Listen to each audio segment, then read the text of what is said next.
अरे बड़ी बढ़िया मछलियाँ भेटा गया है।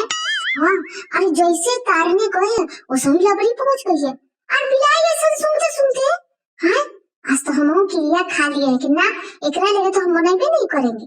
हाँ चाहे जितना देरी हो जाए। अरे 1 घंटा बीत गया, 1.5 घंटा बीत गया, 2 घंटा बीत गया, 2.5 घंटा बीत गया। हाँ ये मुझौसी जाने का नाम ही नहीं ले रही है। तो हम कोई अरे लबड़ी खाना बन गया तेरा? तो कोई हाँ बुआ खाना बन गया है। तो हम कहीं कहा बनाइए?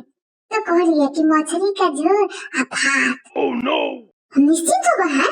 चलो भाई अब हम मछली अपना बना ले, है कि नहीं? अरे जैसे गए हम मछलियाँ तारने के लिए तो लवरी कह रही कि ए बुआ तुम क्या बना रही है? तो हम कहे का बटान लगा है का आपकी जगह? हम सेम टू सेम मछली का झोल और भात बना रहे हैं। Oh no! हाँ तो कह रही है कि ए बुआ तो 2 मछलियाँ हमरो ला तार के दे देना। काहेला? हैं? तोहरो ये तो मछली का झोल भात बना है जी सेम टू सेम। तो कोई नहीं ना मछली का झोल तो बन गया है लेकिन मछलियों में नहीं है। आप मछलियाँ तार के देंगी तो हमें डाल देंगे सेम टू सेम, है कि नहीं? No, no, no, no.